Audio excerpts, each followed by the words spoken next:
क्या कर रहे हैं आप? थोड़ा जल्दी जल्दी हाथ चलाइए। और सुनिए 10-15 बिना चीनी का बना दीजिए। ससुर जी को डायबिटीज है मेरे। चल आज ही टपक गए। दामाद जी टपक गए। अरे अरे अरे हमने खुश रहो जीते रहो। आपके बारे में ही बात कर रहा था। समझ गया मैं ये कह रहा था कि आप शादी में खाने पीने का इंतजाम बराबर संभाल लोगे ना? संभाल लूंगा, संभाल लिया है। ये देखिए दो भाई। ये लीजिए बिना चीनी के मालपुए। हॉट मालपुआ खाइए और कूल हो जाइए। अरे दामाद जी कैसे कूल रहे हम? क्या हो गया? एक तरफ शादी का खर्चा सर पर है और हमारे पैसे अटके हुए हैं ना। हाँ, अब तक गैस की सब्सिडी मिली नहीं है, खेती बाड़ी के मशीन की सब्सिडी जमा हुई नहीं है और प्रधानमंत्री योजना के पैसे तो कई महीनों से जमा नहीं हुए हैं भाई। कुल मिलाकर 20-25 हजार रुपए अटके हुए हैं हमारे। घर में इतना कुछ हो गया, हमको कोई कुछ बताता क्यों नहीं है? आपको कहाँ तकलीफ दे। श्रुति दीदी, अजय तुम्हारा बैंक में अकाउंट तो है ना? हाँ है ना, 4 हैं। पिछली बार आप ही ने उज्जीवन स्मॉल फाइनेंस बैंक में अकाउंट खुलवा के दिया था। ये जो 4 अकाउंट है ना, सारी मुसीबत इसी वजह से है। कैसे? 4 अकाउंट से कितनी प्रॉब्लम होती होगी। सैलरी के पैसे किसी और अकाउंट में आते हैं, गैस के पैसे किसी और अकाउंट में आते हैं, सब्सिडी और सरकारी योजना के पैसे किसी और अकाउंट में आते हैं। 4 अकाउंट का हिसाब किताब जोड़ तोड़ के कितना माथापच्ची होता होगा। सर के बाल उड़ जाएंगे। समझ गए, आप जो कहना चाहते हैं हम समझ गए। अब ये बताइए हमें करना क्या है?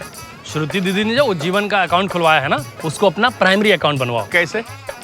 अपने अकाउंट को आधार कार्ड से लिंक करो, हो गया प्राइमरी अकाउंट।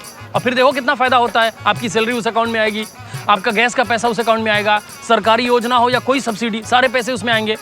एक अकाउंट रहेगा, सारा हिसाब सिंपल, और आपको SMS भी आया करेगा। अच्छा, पर सैलरी तो दूसरे अकाउंट में आती है ना? हाँ। अरे तो अपनी कंपनी वालों को बोलो ना कि तुम्हारी salary Ujjivan small finance bank में भेजा करे। हाँ ये सही है। नहीं, अगर मिनिमम बैलेंस नहीं रखा तो फाइन लगेगा। ये भी सही है। ये किसने बोला आपको? अब खुद ही समझ गए।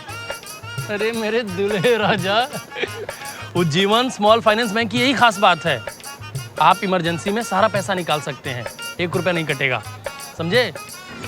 हाँ, ये बातों में ठंडा ही हो गया, गरम लाता हूँ मैं। दामाद जी, हाँ, हम ये कह रहे थे कि हम जब आपकी उम्र के थे हमारे सर पर आपसे ज्यादा बाल हुआ करते थे और यूं करके फुक मार कर उड़ाया करते थे। तो कभी जोर से मार दिए थे क्या फूक? गरम ला के लाता हूँ। हाँ यार, ये दो ना, जल्दी दो। ओहो, गर्मा गर्म खाइए पर खाते खाते एक बात मत भूल जाइएगा कि कल सुबह 10 बजे उज्जीवन बैंक जाके क्या करना है। हाँ पता है, वहाँ जाकर प्राइमरी अकाउंट बनाना है। बिल्कुल सही। सैलरी हो या हो सब्सिडी, हर हिसाब होगा सिंपल जब आपके जीवन में हो उज्जीवन स्मॉल फाइनेंस बैंक।